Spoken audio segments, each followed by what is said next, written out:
My name's Emily Winston, and I'm the founder and CEO of Wojcik Bagels. It's me pursuing the dream I didn't know I had. The bagels just kind of happened, and it's the best thing that's ever happened to me.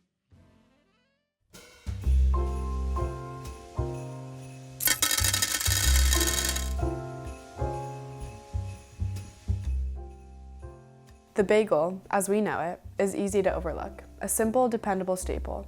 It's typically not something you think about beyond a comforting carb in your morning routine. But let's go back.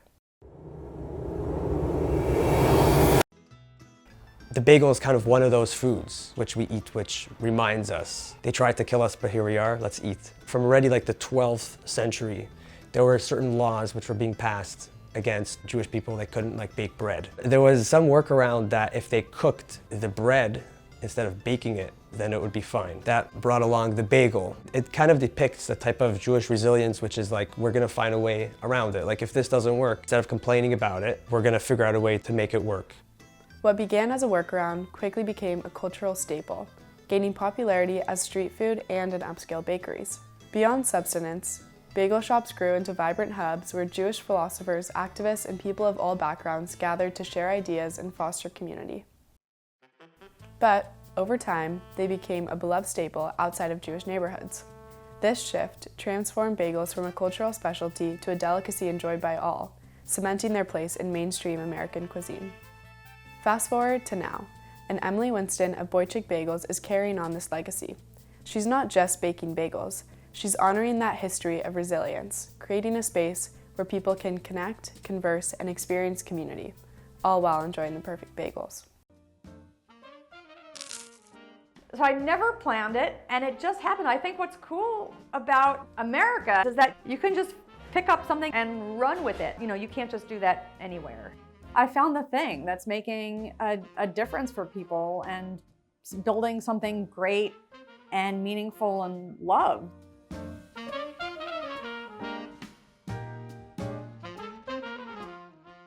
It was just my new obsessive hobby. And I would make bagels, and anytime there was like a potluck party, I'd be like, I'll make another batch of bagels. 5 years later, I had an awesome bagel. I did a few pop-ups out of my house, and the line was down to the corner, and I was sold out in 5 minutes. I sold myself. I'm like, this looks like it has a lot of really good possibility, so I'm gonna do it. And that's exactly what she did, opening 9 Wojcik locations across the Bay Area in the past 5 years.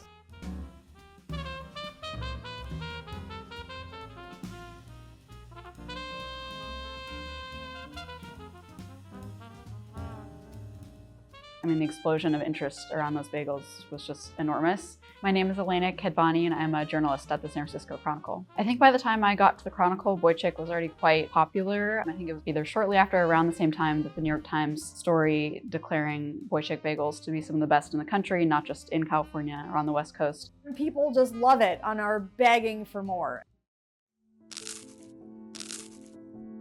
My name is Rabbi Moshe Berkowitz. Judaism is in a certain way obsessed with food. We have every holiday a special food. There's always something with food. While I am Jewish, I'm not religious, and I do feel like my primary connection to that part of my heritage is through food. While I celebrate all the major Jewish holidays, it's mostly about what we're eating for dinner. For me, the food was more real. With the bagel, it's food, it's nostalgic food, but it has so much with it. It's this taste of home, and it's this piece of their culture.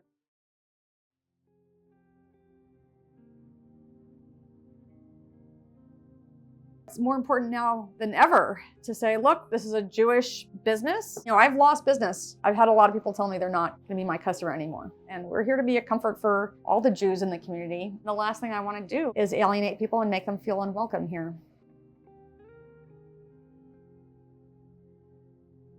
It was probably like 6 p.m., walking out the door. I saw Israel baby killer spray painted on the sidewalk. Political situation has been really rough the last year. We're not getting involved in politics. I'm not in charge of what happens in the Middle East. No one's asking me. I'm over here selling bagels. Yeah, was not expecting a backlash.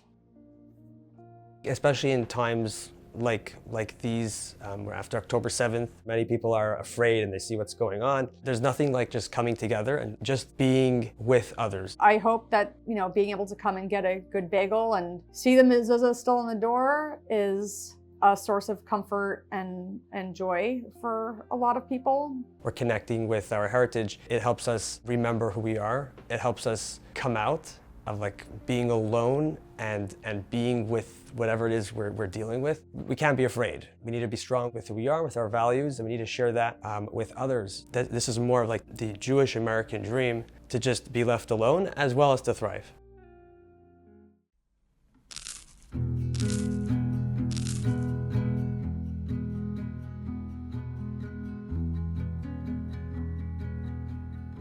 One of the cool things I love to do, we have Mahjong Mondays. So people are, bring your Mahjong set. I grew up with this. It's like, yeah, please come, take up our tables, enjoy your morning.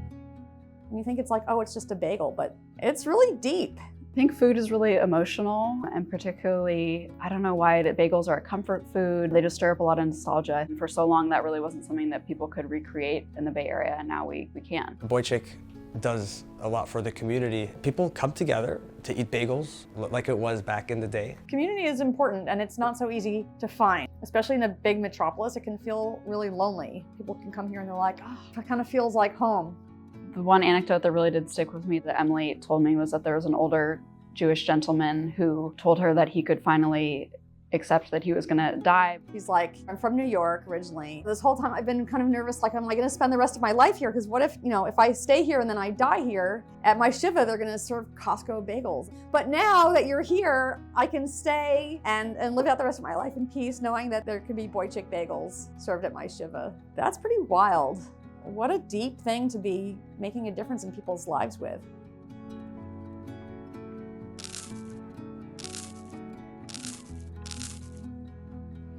Next time you're eating a bagel, consider that it's more than just a comforting carb. It's a symbol of culture, tradition, resilience, and community. Now more than ever, its significance reminds us to recognize and appreciate the connections that unite us.